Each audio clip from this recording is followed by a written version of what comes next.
ma'am. Yeah, good afternoon. Very good afternoon. We'll just brush up a few things and we'll dive into our class. I'll just wait for 2 minutes.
Yeah.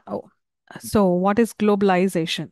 Before, when we talk in the context of before English has got into India, if I say what is globalization, you should just think of, where there was only village-centered life, only family-centered life, only um,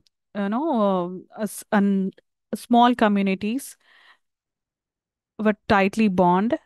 So these were the only dynamics of the of those period. So when we are talking about globalization, what made a small a rural place into a complete globalization thing? Then we can talk about jet age, telephonic system, and then TV boxes. These are the first few things which made our a thing as a globalization. So the distance, wherever you can sit here and talk to other person in another corner of the world. So when these అయితే things అయితే are నిన్న making a రమ్మన్నారు కానీ distance, please, వేరే ఏరా అంటే ఏమో ఉన్నాయి మేము పోతలేమని చెప్పి Padmavati, please mute your system, please. It's disturbing the class.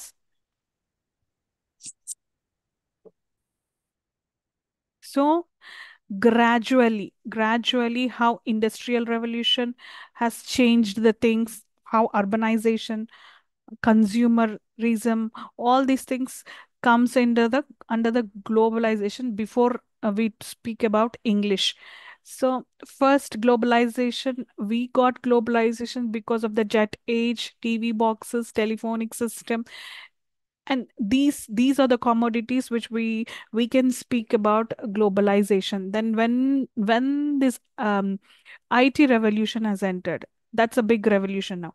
When you compare to the other revolutions, IT has changed all the dynamics of this world. So there is no single country now, there is no continent now, though you can do everything worldwide. That is what it is saying. This The IT field has changed everything. The globalization now depends mostly on the IT revolution.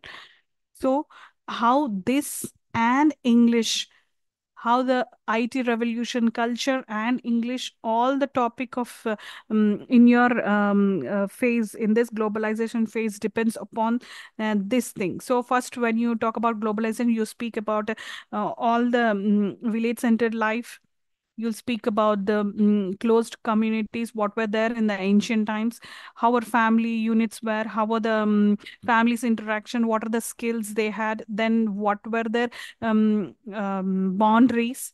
Then comes next the rural things. Then you'll talk about industrial revolution, the factories and everything. So what were their limited exposure of the direct engagement is there or not? What are the practical knowledge, the skills, the craftsmanship, the domestic chores, whatever is depend upon that closed communities. So then when you talk about IT revolution, then it is on based on the computers. So how this we already spoke about industrial revolution. Then next comes IT revolution. So these globalization phases, you will need to talk. Then when we come to IT revolution, there we have so much to talk about IT and English. So IT revolution is based on the computers, and the English language has become the language of the computers and the language of the internet. There is computer literacy and English literacy. These both have become inseparable. So there is no separation between these two things. So how we as our lives, we cannot get back from our natural commodities like oil, gas. How we cannot stay without them. In the same way, internet cannot stay without English, and we cannot stay without internet. So it's all intermingled with each other. So English is some of the other, is not only worldwide used but also scattered all over the world. We all spoke about these things. We got to know how English has widely spread, widely scattered than any other language. If you take any other language, English is most spoken, it is most spread, and it is most widely spoken, scattered. So we all got to know, and how English is taking part in the market value also. So it's has become essential for everyone to learn English, particularly those of communication skills, where we ended the class yesterday. To get better jobs. So there is more mobility for the English language learners, and who are proficient in the English language, both nationally and internationally. So we all discussed about the industrial revolution. When you talk about industrial revolution, you will talk about urbanization, consumerization, and capitalism. There you will say, what you'll speak about industrial revolution, you will say men has to work, men has repeated jobs. They have to repeat their jobs, their workshops, whatever it is. It is like a 6 to 9 job, or whatever it is, the timings. But the revolution, IT revolution has changed the things. You don't have such repeated jobs or tasks. Everything is machinery, like robots do your job. Artificial intelligence, whatever the latest artificial intelligence and the chat GPT is making your work very easy, and you're getting a lot of time for yourself. Men and women are getting a lot of time, so that they can have a critical thinking and come up with initiative ideas. Everything has changed. Knowledge and concepts are you know constitutionalized. The capital, home became office. You can sit your home and work from your home, from wherever it is. Information technology has shifted everything. In the repetitive task, whatever it is, you have critical and creative thinking, knowledge, concepts became capital in IT revolution.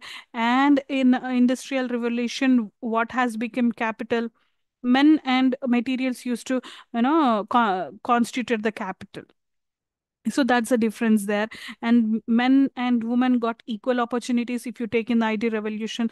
And if you take in the industrial revolution, I don't think so women got equal opportunities. If you take the job opportunities, women did not get. Women are consigned to only the family matters. They have to take care of the children and all. Now no, there is no gender discrimination. Anybody is working, everybody is working.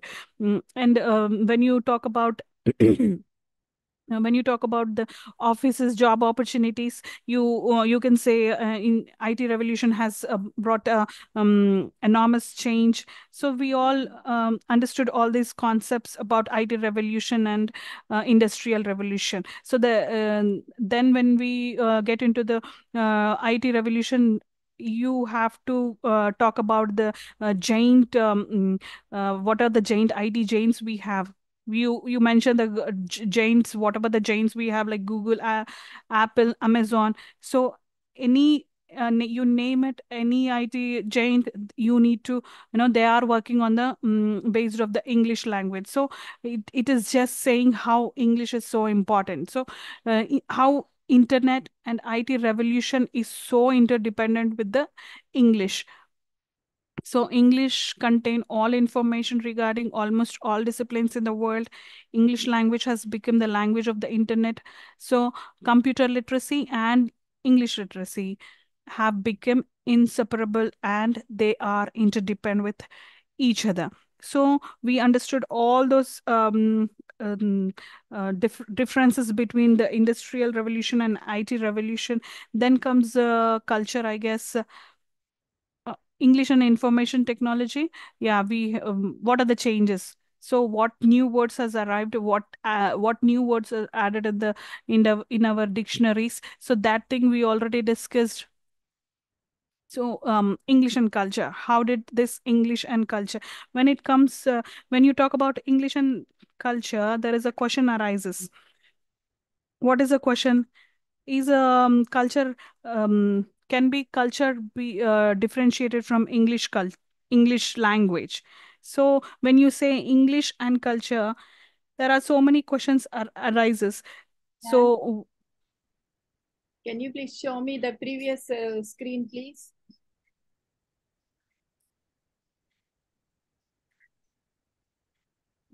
Thank you, ma'am.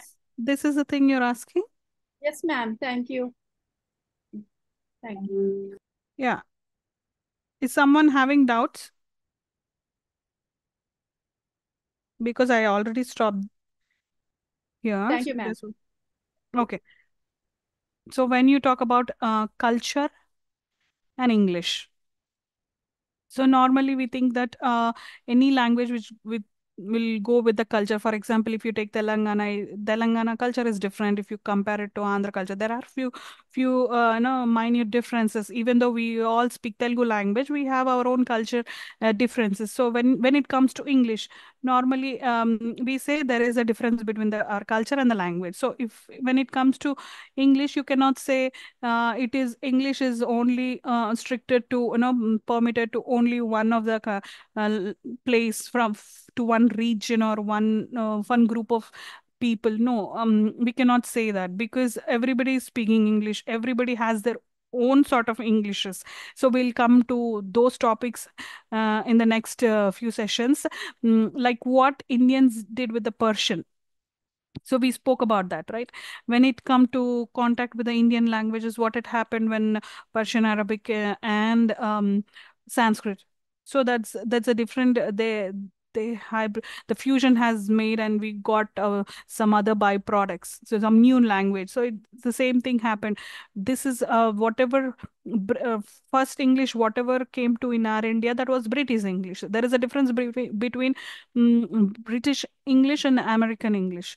So India has its roots on British English because British were ruling our place. So increase in the number of English medium schools, colleges, universities, and number of English speaking Indians has because it has increased enormously.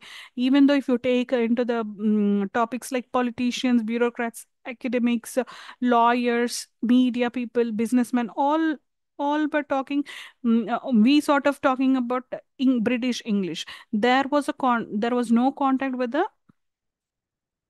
native variety. This has resulted in remaking of English in different ways. For example, Which is American better one? uh, Which is American. better in English? You're asking me which is better, English, American English, or British? Yes, ma'am. Yes. It depend upon you. Like if you like British, for example, if you ask me which biryani is good, mutton or chicken, it depends upon my personal choice, right? And I'm, So I'm using for me, two versions. yeah, for me, I feel For like example, yeah. Please go ahead. I'm using ASV and KJV when I'm reading Bible that time. Which Mm-hmm. is the better one? Just still I'm comparing. Yeah, everybody says that Yes. KGV is better, but it's sort of difficult English, right? It is Yeah. kind of, yeah. When you take British English, it's kind of no typical English words are used, the vocabulary. When it comes to American, and that is a different sort of English. It is slightly kind of common language, usable language. I feel so. It's, and again, it depends upon the personal choices. Like whoever wants whatever they can like you can like British, I can like American. Okay, so there is a term now, lingua franca. You have to, remember this word. There is a term called lingua franca, and this lingua franca is acts like a bridge, like a common language, trade language, auxiliary language, or you can say vehicle language. So this is the language systematically used to make the communication possible between any sort of two groups or two or three more groups of people who do not share the native language or dialect. This can be the definition of lingua franca. So that you remember that thing. And then next thing is, it is possible. We already discussed about the communication. So you can sit here and do whatever you want, talk to whoever we need in the other corner of the world. So we all spoke about the globalization and the impact on the globalization about the English language.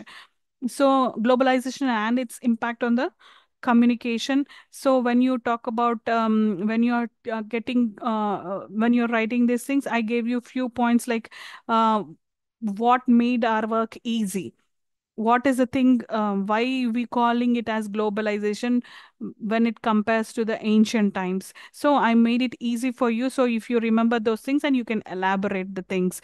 Like we cannot if you want to take borrow a book, and you need not to go to a library, take a slip there and sit there, borrow a book. No, everything has become easy because of the IT revolution. You can mention that because of the internet. You can learn I mean, you can rent a book, learn you take a learn in the internet library. You can take all these things. So you're paying bills in Me Seva. Now you're paying it in online. So everything, these things you mentioned, why we call it as globalization.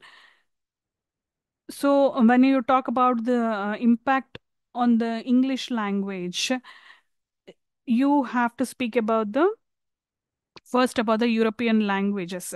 So what are the European languages, whether, and when the countries have invaded us, what British what British thought of doing. So the trade and the business was only in the they thought only English can help us only in the trade and businesses, but they did not they were nowhere thinking to bring English into the education systems. So we all discussed all these things. English has been here in our subcontinent for more than 200 years, while when we talk about the other countries like China, Japan, Malaysia, Singapore, these countries are justifiably afraid of learning English. Why?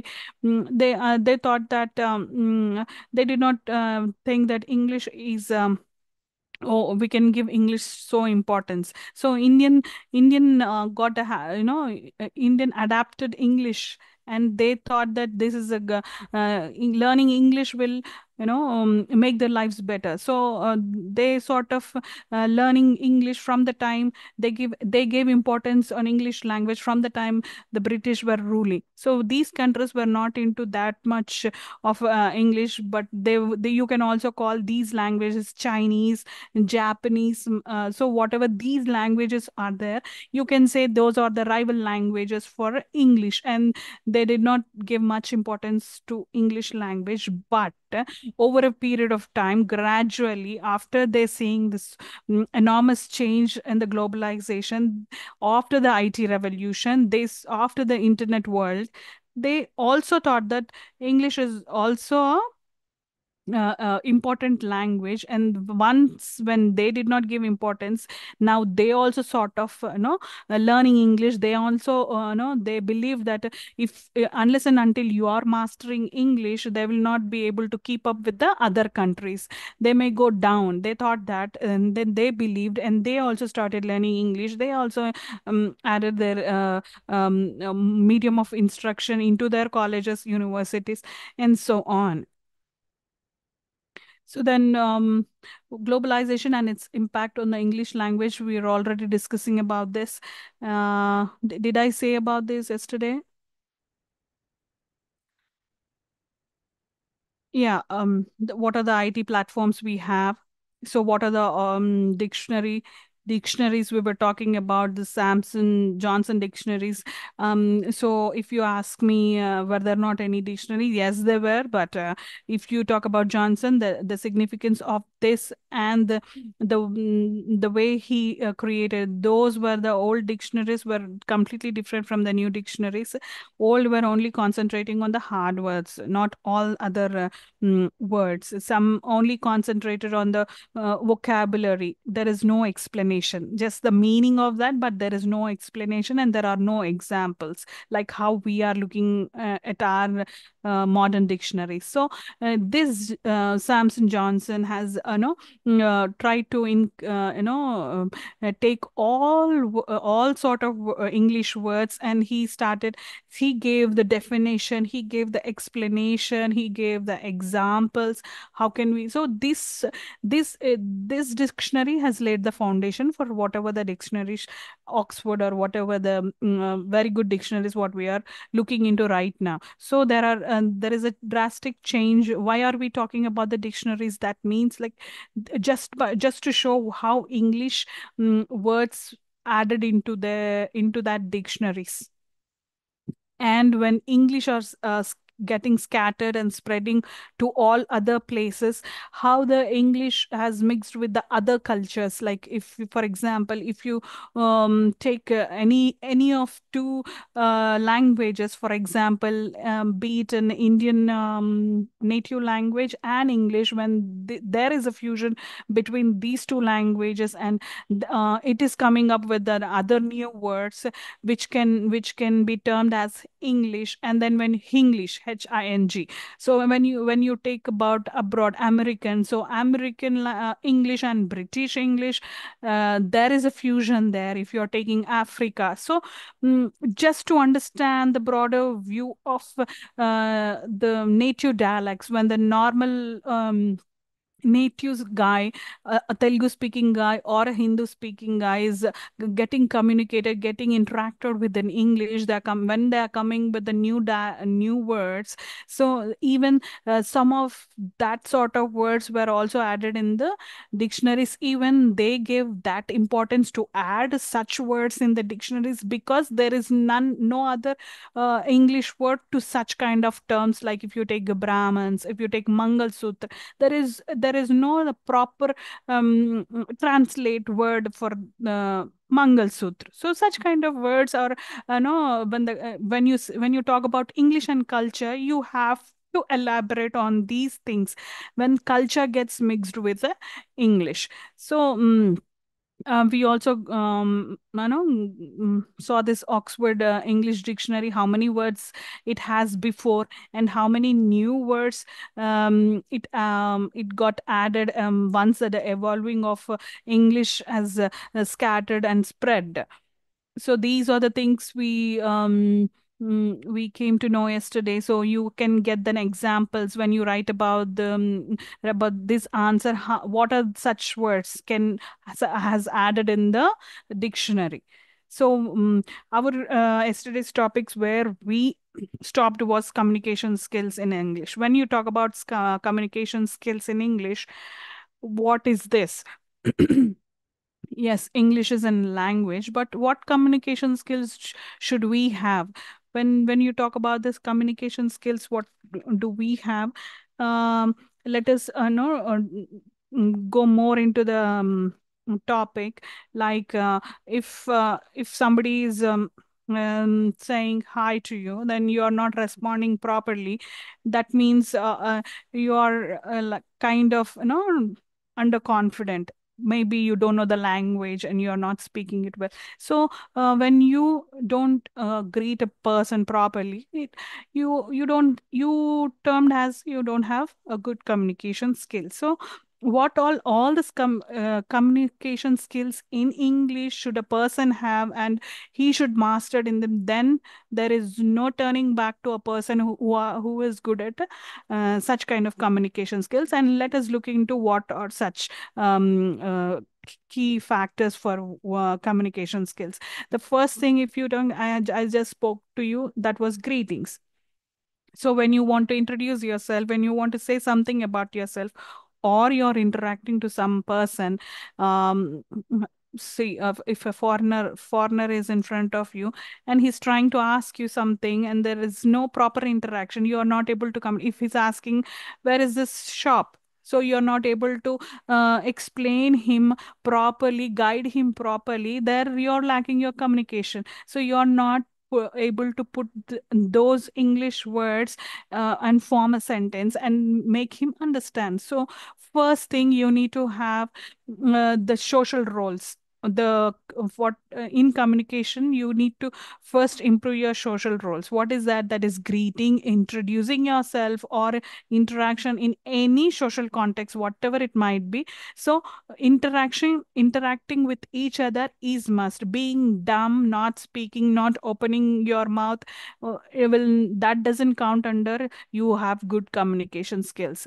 When after this, you have to do things in English. What is doing things in English? It's nothing but you give interviews in English, asking information in English. Whoever now sitting in my class wanted to, um, uh, you may have other future plans. Or for example, maybe you are reading, you got into MA for some other reasons, for the job purpose or any other purpose. For people who really wanted to master English and you don't wanted to, some people are in the IT field. For example, if you take me, I am in the IT field. I know how much important it takes to write a content or do a copywriting thing in English. So nowadays there is so much of opportunities. There is so much of boom for especially for girls in writing contents. So when can you write a content? You can write a content when only when you are good at English, right? So whatever is your future plan, whatever it might be, if at all in learning English is your thing, so if learning English, so you should be mastered in all these things. Like, you should be mastered in the social roles. What are the social roles? So you need to be good at greeting someone, you need to be good at introducing yourself to someone. When there is an interaction between a sort of a group or two person or more than two persons, you have to able to put your views on the table. So there should be no hesitation. You should not be underconfident. Obviously we'll get underconfident when there is no strong foundation on your English. So brush up, learn more and more, try to speak. So the second thing, doing is nothing but talking. Whatever it is, wherever you are speaking English, talk do the interaction in English in your family, whatever it is. So the second thing is doing things. What are such doing things? You're placing an order, you're calling someone and placing an order.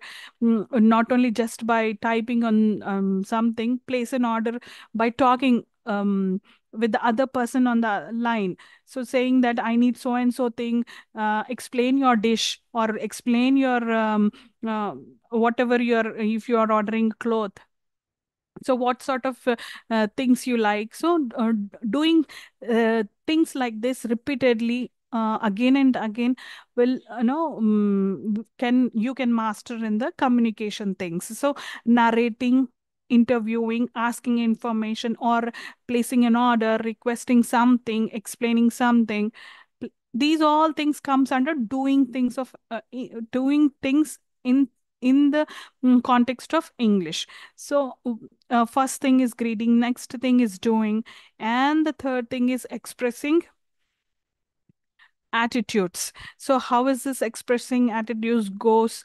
So that means when somebody is speaking, you're agreeing for that kind of views. So be it in a political side or a family matter or anything, if you're agreeing, your expression attitudes also should be in English. Or if you're agreeing or disagreeing, you wanted to apologize, say sorry. So you, whatever things you're coming up with, expressing ideas, expressing attitudes, apologizing, arguing, expressing one's point of view, etc. These things is a third point in the communication um skills in English. Then comes under participation, where you have to participating in the meetings, seminars, conferences, taking turns, etc. These things you can participate. Or you can go with where there is an English seminar, things are going on. We can go to the conference where there is an political conference or any other conference there where they're giving English a much importance. Everybody is speaking in English. Go attend such kind of things and see how the other person is putting his view, how where the healthy debate is going on, how there are even though when the person is not accepting the other person's view, how is denying politely. So you sort of understand all these things. Then comes accent. So accent is again a different picture. So there are so many accents. We have our own English accent, better. I no need to stress on that. There is a British accent, there is an American accent. There's a kind of sort of differ from. There is also an African accent in English. You can easily point out a person without seeing them. That is a British or American or African. African is much easier to identify. So there are accents in our India. We also have a basic accent. We don't speak like Americans or British or Africans. We have our sort of accent. So so we have to sensualize our accent by listening, by understanding English spoken in different ways, like British accent, American accent, as I said, African accent, and Indian accent. All kind of accents are different. So for example, if you like a British accent and you wanted to talk, you go that way. But if you want to keep it with an Indian accent, but you have to understand what all the other accent, because sometimes you may not get what the other person is speaking, but you no need to reply them in the British accent, but you should have your own accent, but you have to be aware of what he is trying or she is trying to speak or tell to you. So there is an accent thing also in the communication skills, and note making and note taking. Even this will tell to our children, note making and note taking. Whenever you come across the new vocabulary, new word, you sort of underline, take a note, try to use it in your daily use. First, what is the meaning of that and how can you use it, understand the word properly, and so sort of use it in your daily basis. So note making and note taking, in a broader level, you can also fill, as much as you good at filling the forms and writing letters and preparing notes, memos, orders, you will get a pro in writing. If I stop you there and give you a normal example, a daily example.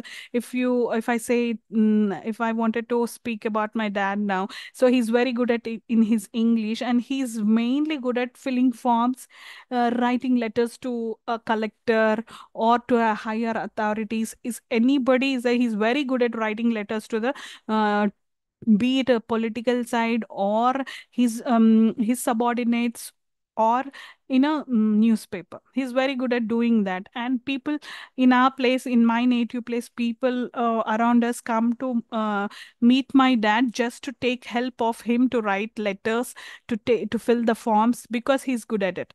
So I'm just giving an example. So when you do it again and again, you'll master the skill, whatever the skill it is. If you take a karate or a dance or anything, so in the same way, English, you do it repeatedly, you will master the language. So writing slogans, advertisements, conducting campaigns, arranging events.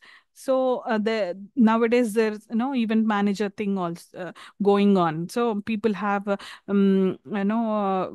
mastered in event managing thing, and they are earning so much with the event manage thing. So what they do, they speak in English. If you want to conduct a meeting or any other be it an IT side or the family function, if you give your thing to an event management people, so they do everything. They do everything. And if the context is like speaking in English, they also do that in a good way. So that it is like, if you mastered English, and if Cricket you are comment. yeah, if you sort of good at writing, you will blossom and bloom in your own field. If you are good at speaking, so there is something else for you to do there. And if you are good at writing, and you are good at content writing, and there is also a place for you there. So it is not like, it is not confined to only one. For example, if it is a math teacher, if you are good at math, you should be a teacher. Or you may, if you have even more better knowledge, maybe you find out some formulas like a scientist. That's it. But when it comes to an English language, you have broader options. There are many options for you to do.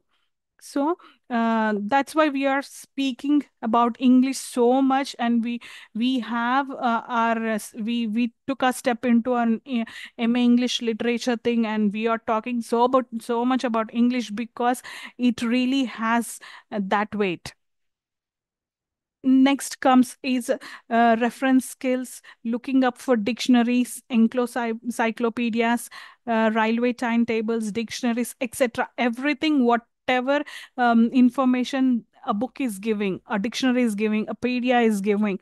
So seeing them again and again, understanding the way they presenting their the vocabulary, whatever it is, the sentence making.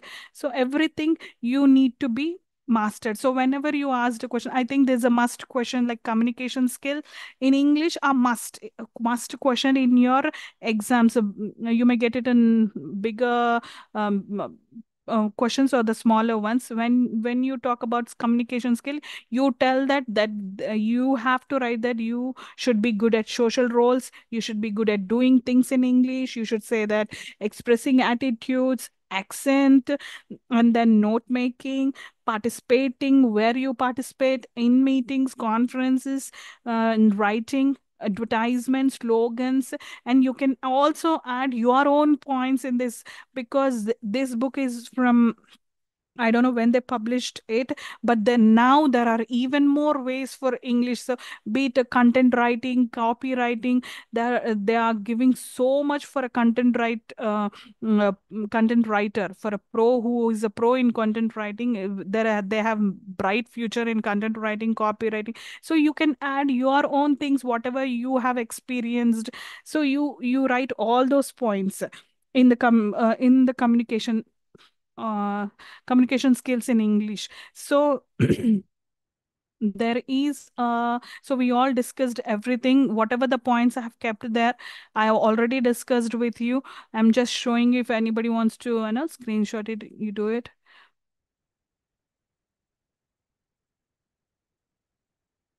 So library skills. So you can see now, the seventh point is writing slogans. I have already discussed that. Reference skills, I've already discussed it. Now, there is a thing called the gift of the gab. There is a term called the gift of the gab. And now, what is this gift of the gab? So, people with the silver tongue and smooth talker. I mean, who can charm anybody, anywhere with his words. And how can he charm with his words when he's good at English? So when a person is so good in bringing such a beautiful words together, making a sentence and trying to, communicate the other person, and trying to understand the other person. If, for example, if somebody, mm, if I am a sailor, I am, for example, if I am selling something like a cloth or anything, if I and the opposite person is not even interested, but with my beautiful words, with my magical words, I'm impressing the other person to buy something from me. That is called gift of gab. So you have the gift of gap thing in your book. Also nowadays, if you go to a TEDx speaker or any other good Shashi Tharoor, you know about Shashi Tharoor. He mastered English. He uses such an English words that nobody else does. He come up with his own English words, and then he make a trend of that word. So if you have time, go check his interviews. So he also uses this gift of gab thing in his interviews most of the time. So whenever you come across a gift of gab thing, you have to just understand that if for example, if I am blessed with the gift of gab, that means I'm a pro in English. I can charm anybody. I can do magic with English. So what here it is trying to say, communication skills, you should have sorry you should have communication skills in such a way that you should be called as a gift of the gap. That's what I was trying to say. Why I'm putting giving so much of information about this, that means you are learning new things. Even this is a new thing. For example, if maybe someone who are very much into reading books reading especially Hindu newspaper, maybe they came across about this topic, but people who don't know, just give me a second. I'll drink water.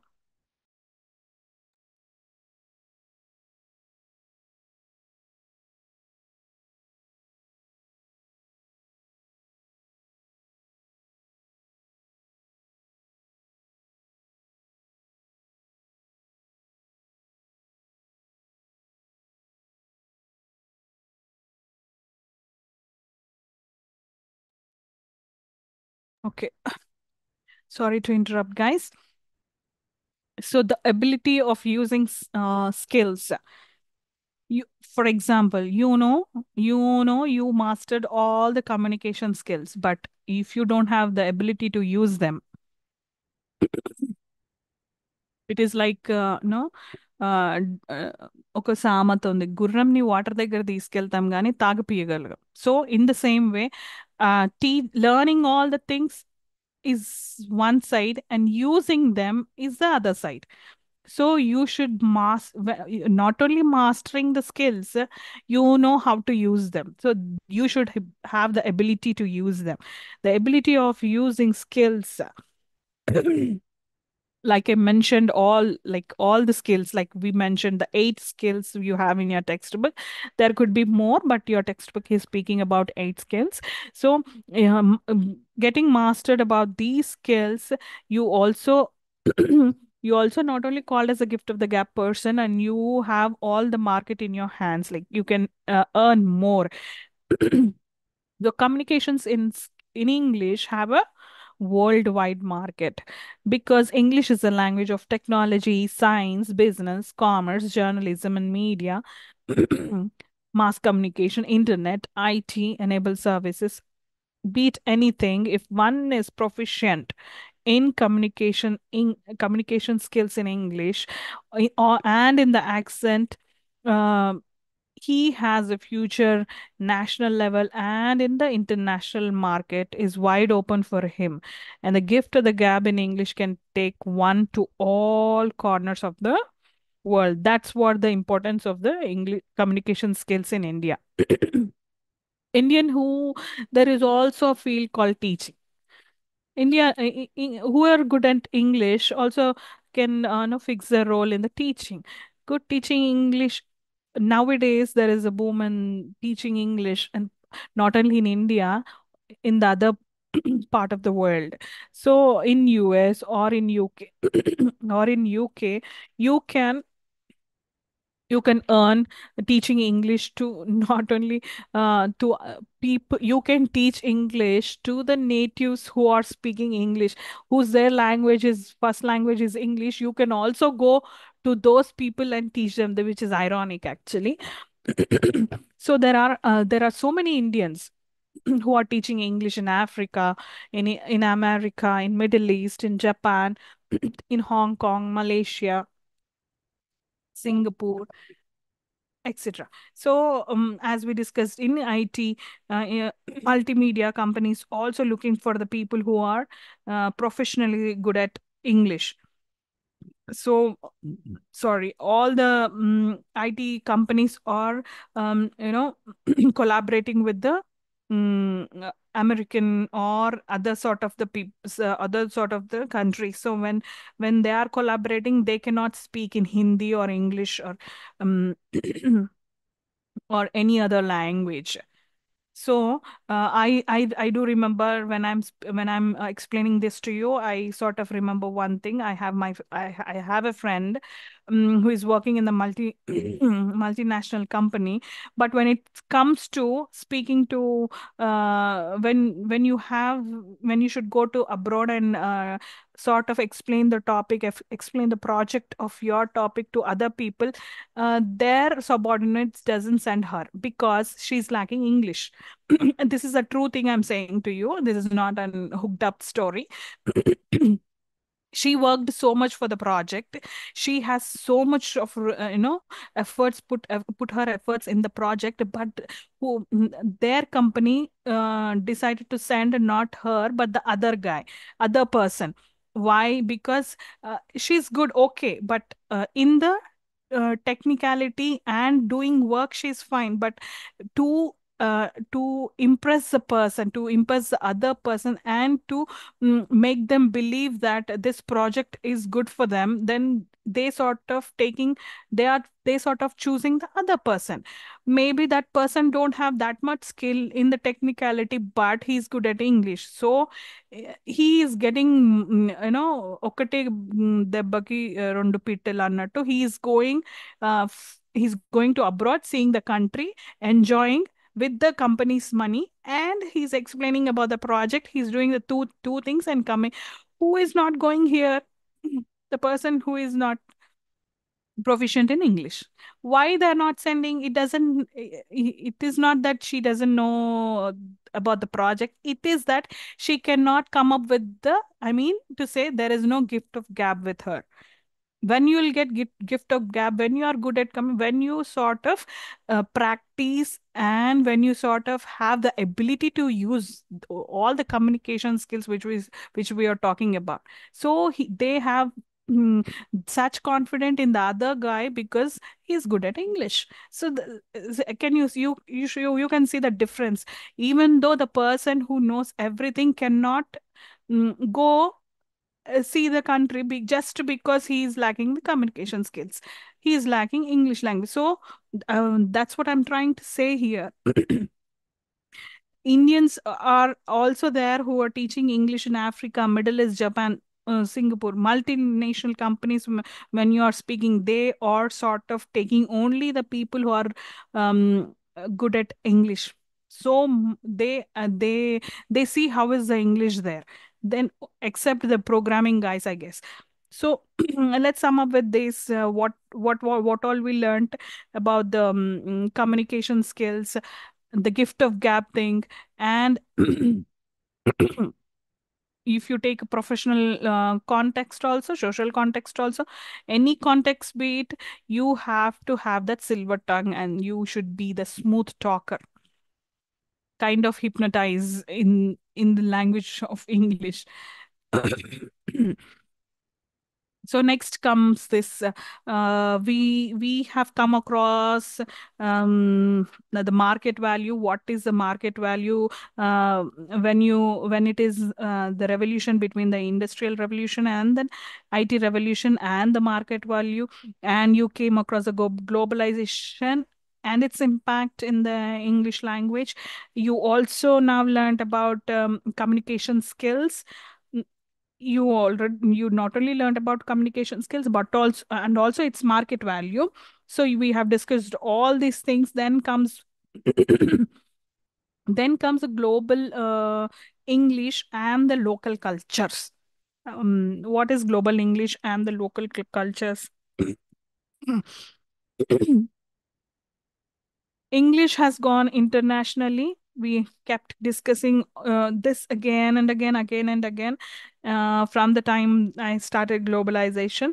English language has not only become the global phenomena, but also a family of its own, all kinds of varieties. Like there they have all sort of countries came up with their own Englishes.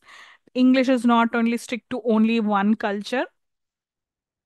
It came up with it got mingled with the other international language and came up with the other came up with another new English. Hindi and Indian native languages came up with English.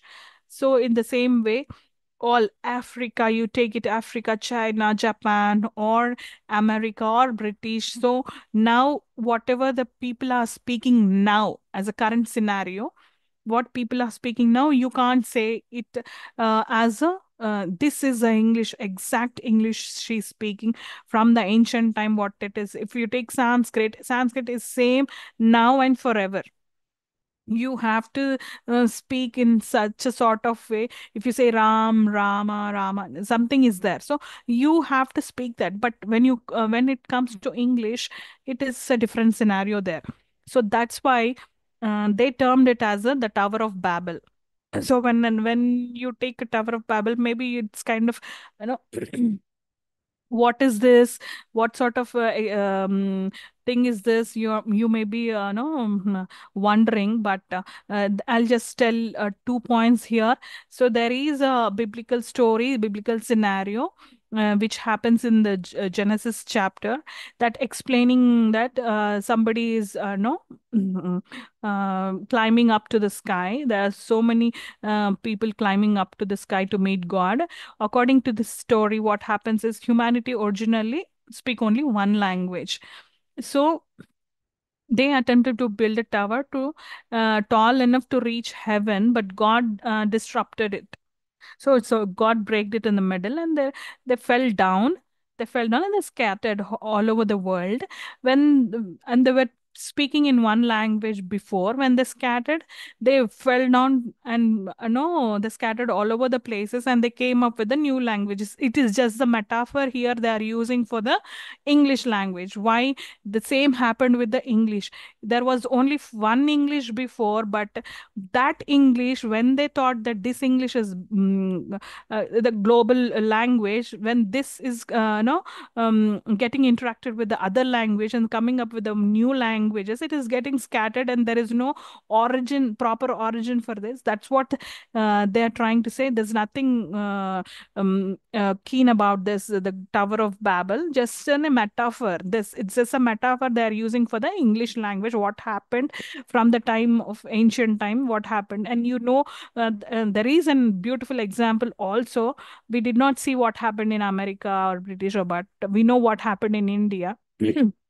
When the fusion happens, what sort of new languages came across with. So that's why they said the tower. When the question is like, what is the Tower of the Babel, don't get scared or don't go, we did not understand this. Just they are asking that what happened with the English languages when they are meeting the other country language, and like native languages. When English meeting with the other native languages, what is happening? That's the main point there. So anciently, what happened is like not I'm not talking about the current scenario. There is a term called ebonics, and why we have to know about the term called ebonics. This ebonics come from Afro American English or Black English. Okay, so you can say if somebody is asking ebonics, you can say that this English is related to some Afric African English, like Black English. So when English and African people to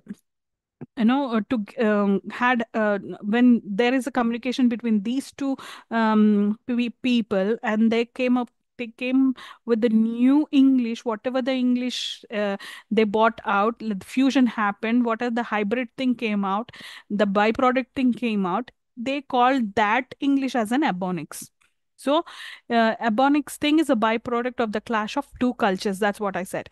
So how is this ebonics? It is lazy, ungrammatical, inferior intelligence. So have you ever come across a black guy speaking? They completely speak different English. So they kind of slur words, they kind of elaborate the expression when the word is there. So that's why they are calling it as lazy, ungrammatical, inferior intelligence. So before getting into the language scenario, first just let us understand what happened with an African. We got interacted with the British language because British invaded us. So how these African people got English, let us understand that. There was a cruel process actually for this Ebonics people. What happened? African into collision with the when they also had the collision with the European cultures, particularly with the USA, was a transatlantic slave trade happened. So they looted their people, they took them like a slave. they the cultural impact was there with them. So what is a slave? This happened in I guess it is in 16th to 19th centuries. Please no you guys should excuse me for today's class. My throat is troubling me. Okay, so then this happened in 16th to 19th century, I guess. Millions of Africans were taken forcibly, taken them to their homeland if, to work purpose or for the slave. So from it has transported to into like Atlantic Ocean to the Americans that time in the sea route. This happened not on the jet time. It happened on the when they were traveling on the ocean. So Africans were sold into slavery, enduring in brutal conditions and inhuman treatment on plantations, particularly in the South United States, when this was a scenario I'm talking about. So obviously, they took them they did not take them like a friendly tour or something. They took them as a slave. So many Africans, so many blacks. We shouldn't say black nowadays, but our textbook says blacks. I'm saying black. You should forgive me. So for that, so when these blacks took Americans took these blacks into their country, they took them for just for slave. They tortured them in they gave some brutal conditions. They had some for horrific experiences. Then when we talk about English, the cultural impact, this African and and American English, they forcibly when they forcibly migrated and enslaved, led to the profound and traumatic collision of African and European cultures, deeply influence the social, economic, and cultural landscapes of the USA. So so when this black community speak English with their own native language, when the fusion happened, they came up with a new English called Ebonics. So in the after the World War, there were writers also in the black community. They have this they have recognized as an Ebonics, but this was neither worse nor better. It is not. It cannot be said as, oh, this is a nice dialect they are speaking, or this is a nice language. This is not, words are not better. So and when this black English was getting flourished, began to flourish with the black in only in the black community. So even the black novels rose. So there were black writers, there were novels writing, the black people were writing novels, short stories, poems, written in the English. After the Second World War, what happened? People started to talk about black power. When the war has completed, when the people was no gradually getting recognized, and there were people were talking about that, freedom, black power, black English, black studies, English language with expressions like banana, hi-fi, yum yum, banjo, etc. These expressions were bought from the Ebonics fusion, American English. So American Black English especially. So if you take an examples there, I gave she be working all the time. So for the sentence like she works all the time, we generally speak like that. If we as an Indians will say she works all the time. But if you take Ebonic style, they emit some words, they drop some letters, and they slur some letters. So they say like she be walking all the time. Then she is my sister. She my sister. They'll say she my sister, and they kind of use ain't word. Africans and blacks mostly use this ain't word. Here nowadays we are also, and American people, British people are also using ain't, because there is a fusion again. We'll come across this They are not section. think about grammar just. Yeah, yeah, exactly. They won't think about grammar, they'll just go with the flow. They ain't got no money, they'll say like that. So there is a difference. So this is an when you talk about the Tower of Babel, or when you get a question saying that Tower of Babel or the language culture, you have to talk about these things. So you write Ebonics, you will write English in India, what happened. You will also write Pidgin Pidgin English. So these they got a term for such kind of Englishes. What English is get madam? Cockney, Cockney. Cockney is there. Yes, Cockney is also there. The American language is there. The Australian, African, and Ebonics is kind of same thing. And when it comes to India, we have English.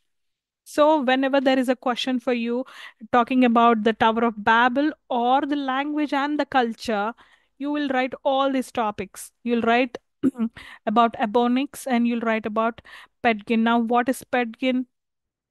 Pedgin language can evolve over time. What Chinese does this? pronunciation. Yeah, this is from China. So Yeah. China, yeah, Chinese. There is a different dialect again. When just like as we spoke about Ebonics, there is also called Pedgin. Pedgin English of often referred to simply as Pedgin is a simplified form of language that develops as means of communication between groups who do not share a common language. What does this mean? Here, how Ebonics has arise Ebonics has arisen with the contact with Afro-American English and British English, or you may call it as American English, or whatever it is. When this people has got contact with that people, and how did they get contact in the time of 16th century or 19th century? They took them as a slave. They took them as a they just they went in a condition in a horrifying condition. So they have limited exposure there. They cannot do what other people are doing. So when these families, when these black groups go there, and there they have their children, and they met to that dialect. So that the different fusion it is actually. So that is called Ebonics. And here when you come to China, there is no slave thing happened here. They just Chinese languages got into contact with Indian language only for the trade or business purpose. So their native language, for example, the other person language is Chinese, and for example my native language is English, but I cannot explain him in China language. I have to take my own language to go and speak to him. He cannot come to me with China language because I can't understand China. So Chinese language. So what happens there? There is he'll try to talk uh, with China language and some sort of English. And the other person also tries to talk to him in not that proficient English. He'll try to make the other person understand the language. So when this fusion happens, then Pedigree English will arise. So that is a, clear explanation of the Pedigree. You understood it, right? So Pedigree actually came from China. So China people termed it as China people. pronunciation is different from comparing to the other people language. So they termed it as pedigin. So what is a pedigin meaning actually in China is business. So you have to understand this language arose for only for the business purpose. And when China people did business with the European countries in the sea area, in that is in the 19th century, this pedigin language has come up with. And who spoke with in Pedagogian language? Only the natives of China, because the natives of China don't know English. So they kind of come up with the, if you understand deeply, this happens with us also. So when we don't know to contact or to communicate with with the other person language, what we'll do is we'll mix our language and their language together and some English words together, and we'll put it on we'll put it our views like that. So when their child, for example, we are doing this thing because we don't know English, but when our children listen speaking this dialect, they'll come with the new sort of language. So this happens in the what this happens in the language and culture and language brings new fusions, new hybrids. So what happened in which country, that is what you have to write in your exam. So pedigin is a English term which China people gave, and then the term meaning is business. So this language came up only with the business. That's why they termed it as and termed it as pedigin. And there is also a term called Creole. Creole. That's what it is. And Creole is that our children. See, me as a Patagon native and the other guy who's an English guy, both are speaking together, but our children are listening to the Patagon languages and they come up with the Creole. So if you take, there are two generations. So this you need to understand clearly. When a Pidgin becomes the language, okay? When the Pidgin becomes a language of a speech community, as on the slave ships or better butlers or their masters in colonial India, it evolves to be a Creole. Later, it evolves to be a Creole. Creole, who will speak that Creole? Not these natives, but the children. When they grow up, they listen, and they come up with a new thing that is called Creole. In any language, if this is happening, the transformation, the children comes up with a new language is called Creole. Okay, children of the Pedagogian speaking slaves who have been brought up to speak to their parents, Pidgin as a native language, develop into a Creole. That's what it is. This is how the English-based Caribbean Creole, Jamaica, and other English-speaking islands of the Korea Western also. Indies. Yeah, Korea, Japan. Japan. Yes, yes. Yes, even within India, Indian people also happens. We also tend to make Creole. So if you take our mothers, they don't know English. So if they try to communicate with an English guy, they listen with the grandchildren, and they'll come up with the some of the English words they learn. They that English and the native, they they try to communicate with that language, right? And the children who listen this thing Yeah, keep on like listening. tradition. Yeah, tradition. After that, they'll come up, that children, the second generation will come up with a new language. You cannot call that as a Pedican. You have to call it as Creole. This happens with all the other communities, not just, I'm talking not just about China, but this happens in all other communities. So you have to remember that. The Pedigon usually dispenses with the difficulty or unusual parts of the language. For example, even Black English, whose distant ancestors, this is the example you can give there. Distant ancestors is the English Pedigon of the slave ships, has two simplified features. What they do, the omission of verbs, omission of verbs like ease, as in you hear. So you have some examples. Although there are so many examples in your textbook, you can go through it. There is also the other um, language called Konkani. So we came across Ebonics, Padigin, and now let's look into the Konkani. What is Konkani? This this is in the time of I mean at the place like called Britain. This happened in the Britain. Konkani comes in the mixture of Londoners. So initially, when London consisted of little more than the valid city, when London doesn't have that much importance. I'm talking about that period. The term applied to all the Londoners. Londoners who came up with this fusion is called Konkani. And this also happened in the 19th century. As a city grew, this London city grew, the definition shifted to alternatives based on dialect or more specific areas. You can take it from the east end of the London and the area within the earshot of Bow Bells. There is a place called Bow Bells. So from that place to eastern end, it is saying that from that end to this end there were Londoners, and this London was not that prime city that time. So the Cockney, whatever we are discussing now, it is in the term period and the place where this Bow Bells, and from the east, what it is called, East End. Okay, Konkani is a distinctive dialect of English traditionally spoken by the working class Londoners. Okay, not in the low class, it is in the working class Londoners, particularly those of what I said, East End to the Blow Bells of the London. It is known as an unique accent, slang, a rhyming slang.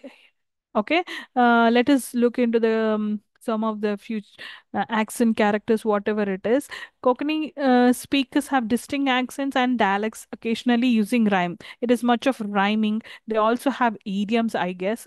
London Cockney derived from Hoken, you can see there. And what does that mean? It is a cock's egg. Okay, is taken as a bad English. So if you in those time it felt like this Konkani English, they felt like in bad English. Okay, Konkanis, what they do, they drop letters and slur words in many different ways, not just in one way. They're saying in many different, and how it is, you can see this old, they'll say old. You, there's a year. Tomato, potato, you, they'll say tomato, potato. And lot of, you'll say lot. And then we also use, now we also tend to use, if you say go on, then say gonna. Say they'll no, they'll drop letters. See, lotta, there is TTA, and lot of, they don't go with lot of, they'll say lotta. Okay, so these kind of fusion happened with the Londoners. So the Cockney is what it is it is a distinctive dialect where in English traditional spoken by working class within the Londoners. And where does this thing happened especially is the East London, east end of London to the Bow Bells. And then this unique accent is of slang and rhyming slang, and the dialects, the ants accents occasionally use rhyme and slang. London Cockney derived from a Cockney word called a cock's egg. Its meaning is cock's egg. And the vowels, I think they concentrate on the vowels. So for example, if some a vowel sound is face, often becomes like fe. So the dropping, they'll concentrate on H dropping in some sort of words like horse, house. If you say horse and house, you say house. They don't pronounce it the H thing. We as Indians will say that is as horse, and then you will say house. But they drop the H there, and sometimes for in the words like think, and in the words like think, they drop that TH thing. So they have so many features of when you talk World, about. world.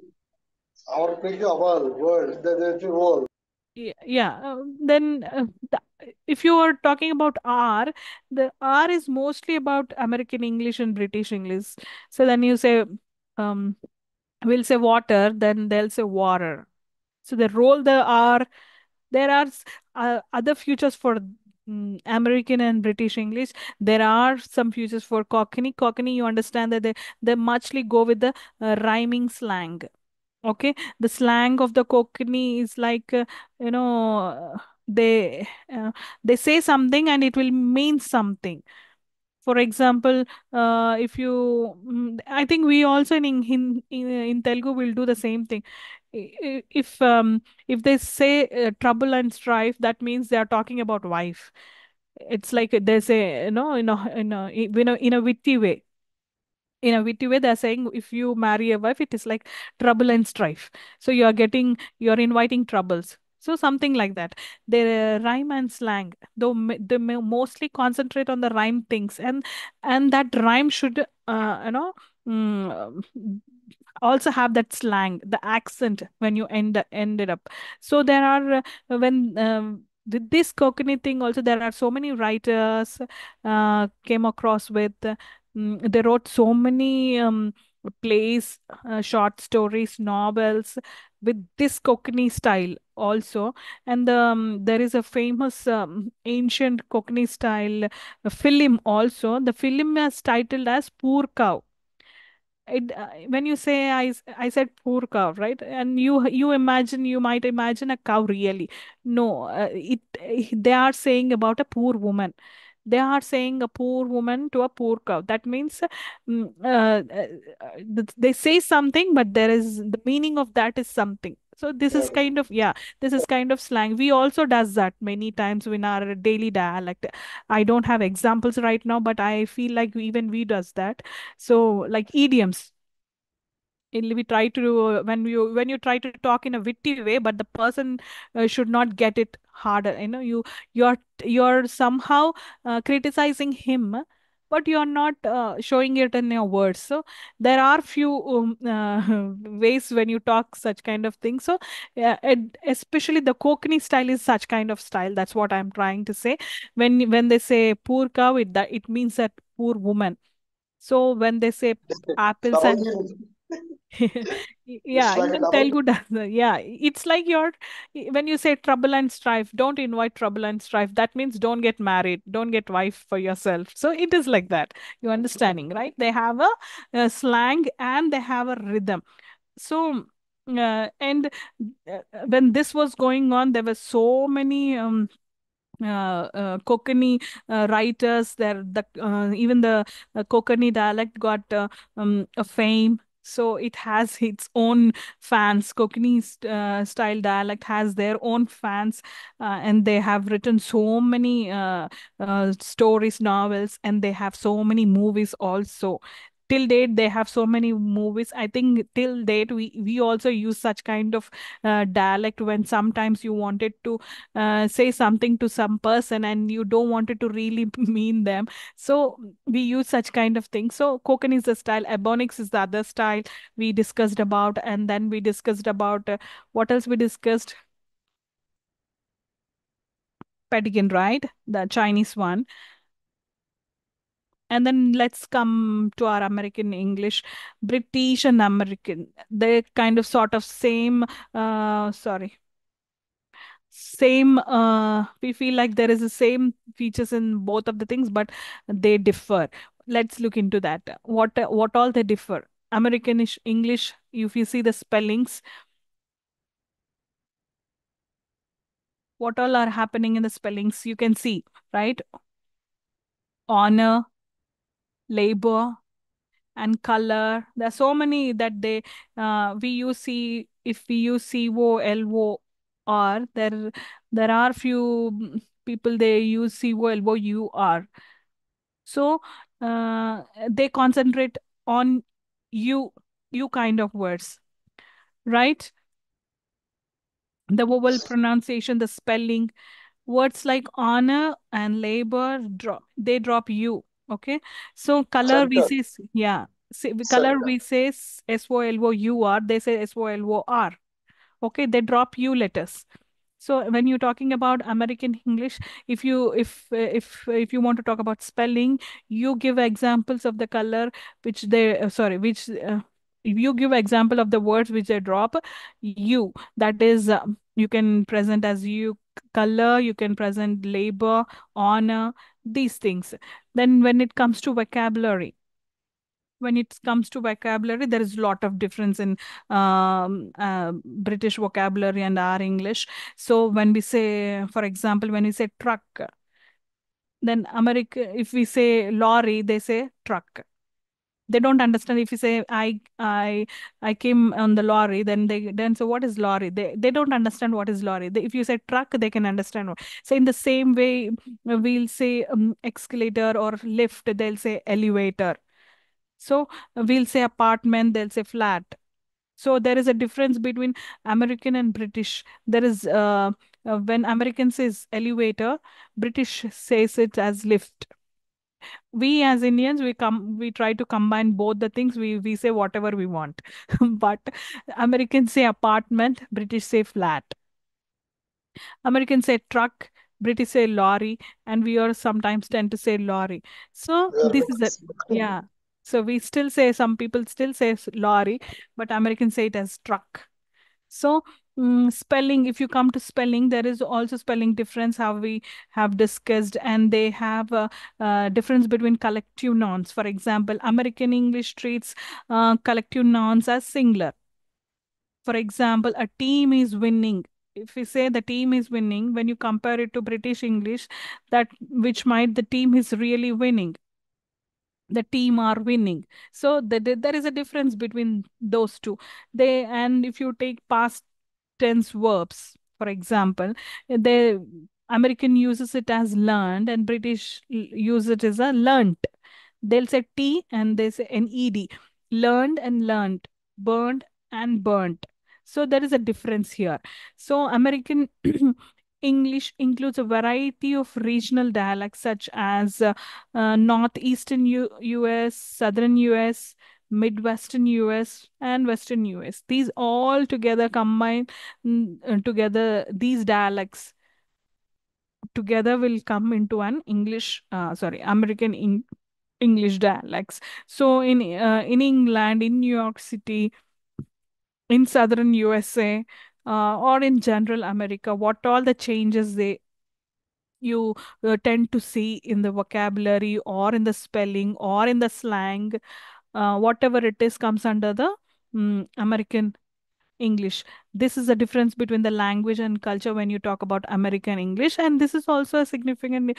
This also is putting because American is a we feel it as an topmost country. We feel United States is the biggest country, so American English is also till now playing a significant impact globally due to the cultural influence of the United States. America, media, technology, business have spread American expressions, vocabulary, and many more. So, American English is we can say English is dynamic, diverse from form of English with the distinct characteristics in pronunciation, in vocabulary, in spelling, and in grammar. You can give all the topics with then examples. Its regional dialects had richness to the linguistic landscape throughout the United States, while its global influence still continues to grow.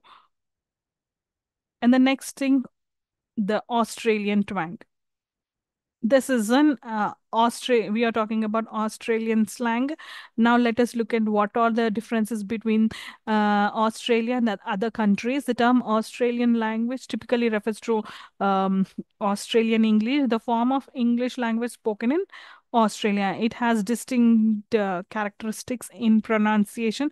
Obviously, every slang is different from the other slang in the characteristics side, in the pronunciation, or be it a vocabulary side also, and used compared to other varieties of English, particularly if you compare it to British and America. We at last tend to compare our English with top countries like British and America. We don't compare our English with Australia or Africa or something like that. We will definitely compare with American, because those are the top countries. And Australia is home to a rich diversity of indigenous languages, like India. India also is rich in diversity and indigenous languages, which has influenced Australian English to some extent, obviously. Then what are the, if you look into the pronunciation or sounds, or the differences, what are the differences? Let's look into it.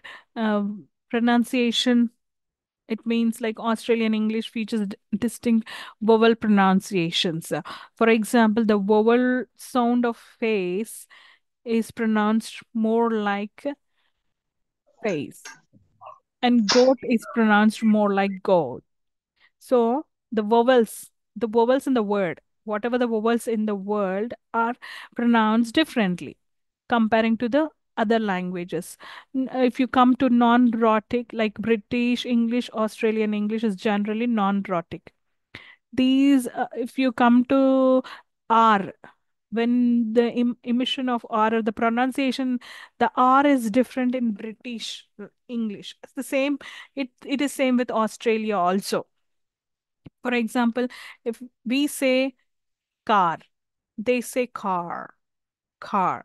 R is not pronounced properly. That means you can say they omitted it, or they taken away. The car in the word called car, the R is not pronounced. This happens Wow. with, yeah, this happens with British English and Australia also. So remember that whenever giving the British English thing, you can also tell that non-rhotic is they don't speak R. If you say, we say water, they'll say water.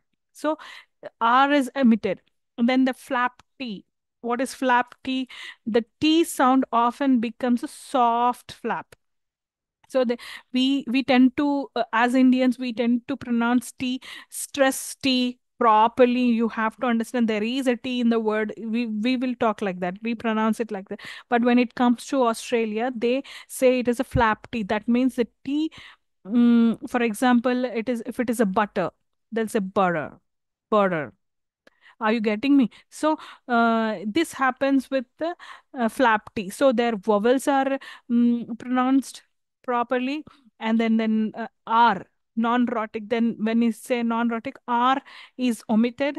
When I say flap T, T is pronounced more softenly, like soft tap. They give it soft flap to the T. Then they say, they don't say butter, they'll say butter. Okay, so Australian slang is also different in the pronunciation, and when you talk about vocabulary, also there is a slight different in vocabulary. For example, if you take bottle, they'll say liquor. Okay, so these kind of things are there. When you talk about diminutives like suffix and prefix, for example, in a common slang, they'll say, for the breakfast, they'll say breaky. For the tradesman, they'll say tradie. For the child, they'll say, nowadays everybody's saying the word called kiddo. For the boy child, they'll say, or any child toddler, they'll say kiddos. So they completely change the word, or the suffix or prefix. So for the breakfast, they'll say breaky, or the tradesman, they'll say tradie. So before word they are adding something, or the afterward they are adding something, and they're making it into their slang. So Australian people does that. So because they have more indigenous languages, like we do, some words from indigenous Australian languages have entered to the mainstream also, such as kangaroo, boomerang. You know, boomerang, a feature in our camera. Boomerang is a feature. So this boomerang and kangaroo and bilambong, some word it is, and these things came from Australian slang, but that too from the indigenous dialect. Australian indigenous languages, from those languages, these words, these new vocabularies, as now are trending in the mainstream. So when it comes to spelling, when it comes to Australian English, generally follows. When I'm talking about all these things, you can strike in your mind that some sort of same thing are there in the British, and similarities are there in the British and Australian English. So British influence is, you can say that there is some British influence in the Australian slang. Australian English generally follows British spelling conventions.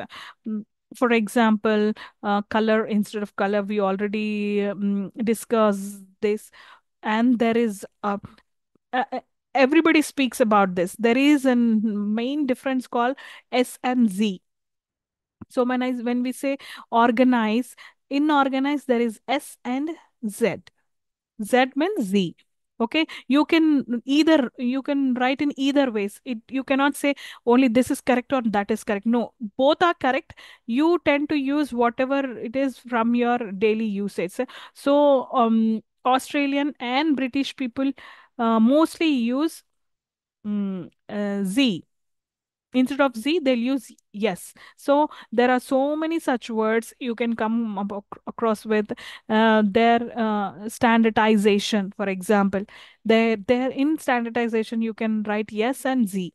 So they write it as yes instead of Z, and we tend to write Z. So there is a difference. So British influence is also there. You can write a point called there is some British influence to the Australian language. So there are also some unique spellings like for nowadays world, internet world. If you say program, there is a software. There is program is the software, and there is also I have a program to attend. So such kind of program, they'll use events. I have an event to attend. We tend to mostly say that we have a program to go, or we have to program to attend. So MME is different and ME is different. So if you're talking about some internet software, you should stop there till program M. That's it. There is no MME. And if you're talking about event, you should write MME. So for Australian people, they use it as a software and events. This is about the spelling. There are so many such spelling differences, but yeah, we cannot discuss all of them right now. So in collective nouns, for example, when you talk about grammar in collective nouns and past and verbs, British English, Australian English often treats collective nouns as plurals, and past and tense verbs same with the Australian slang also. While Australian English is relatively uniform across the country, there are some regional variations also in Australia itself. There are three different variations: broad Australian, general Australian, and cultivated Australian. And what is this broad Australian? Characterized by stronger accent and more pronounced vowel shifts, often associated with the rural areas. When you're talking about general Australian, the most common accent and spoken by the majority of the Australian. This is general Australian, general language, Australian language. Consider the standard form. This general Australian is also considered the standard form, and there is also another variation in the dialects in the region called Australia, that is cultivated Australian. And what does this mean? As a closer resemblance to British received pronunciation, and is often associated with the higher social status or education. So this is much cultivated Australian thing, and this is used by the higher status people, like higher social status and who are educated highly. They use the cultivated Australian, and the common people use the standard form, that is general Australian. And and when it is a strong accent and the vowel shifts are more, this is about a broad and Australian. These are the regional dialects and the variation in the Australian itself. So what are when you talk about indigenous languages in India, if you talk about indigenous languages, there are so much to speak about indigenous languages, because we have many. So when it comes to Australian indigenous languages, the main indigenous languages, if we talk about, there are two indigenous languages which are so much influenced in the culture and in the language. Those are Pama Nayungan languages. That is Pama Nayungan languages and non-Pama Nayungan languages. And what are these two? Pama Nayungan languages, the largest family covering most of the Australia. There is a dialect there, and non-Paman languages are foundly male in the northern parts of the Australia.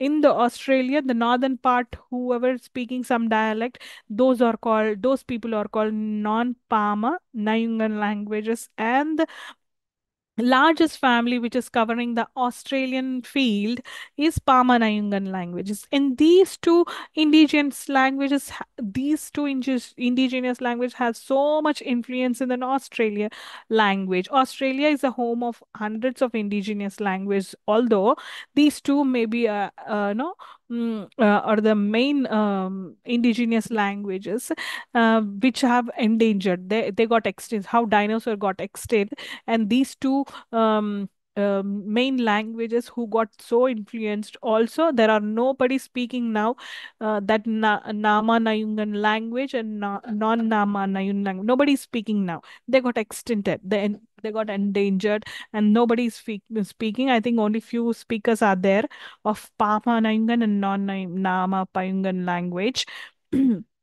So indigenous languages have influenced, if you take it any case, definitely indigenous languages have their influence in the native language and the whatever the language they are speaking now, they have their roots there. So English vocabulary and place names efforts are ongoing to preserve the revitalization of these languages through education and community programs.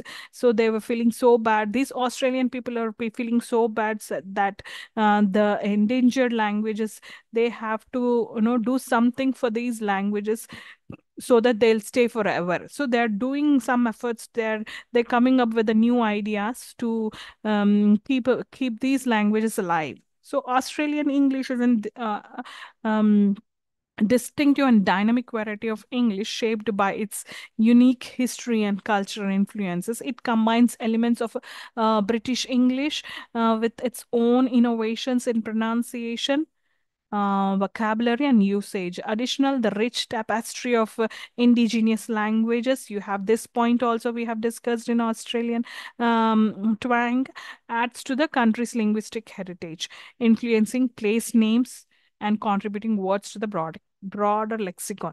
So vocabulary, whatever the vocabulary, spelling, grammar we discussed, and you have to mention these indigenous language who got influenced, whose influence is much in an Australian. And you should also write that British language has its trace, has its elements in the Australian, because British language is also influenced in the Australian language. So CFL, they are teaching these languages, madam.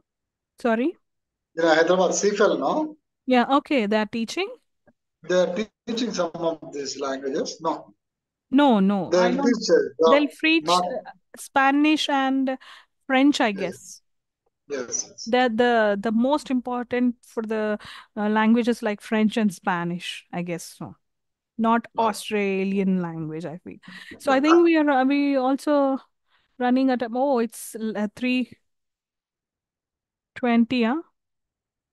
3:10, 3:11. Yeah. Ma'am, we Minutes. have another class from 3:15. Sorry.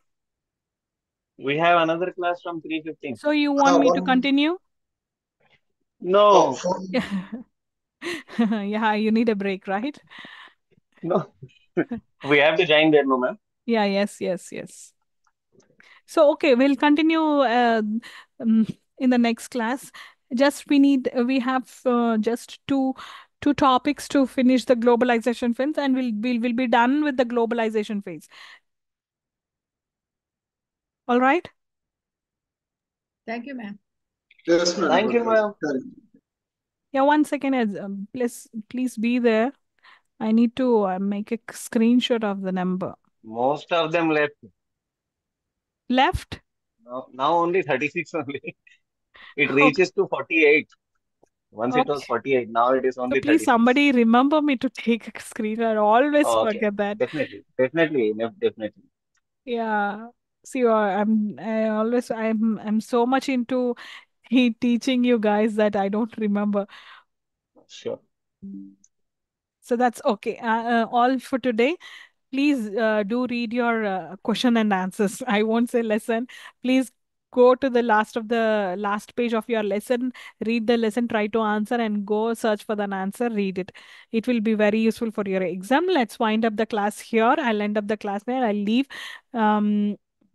Please do read whenever you are getting time. You read your textbooks. Thank you. All right, then take care. Bye. Thank you, madam.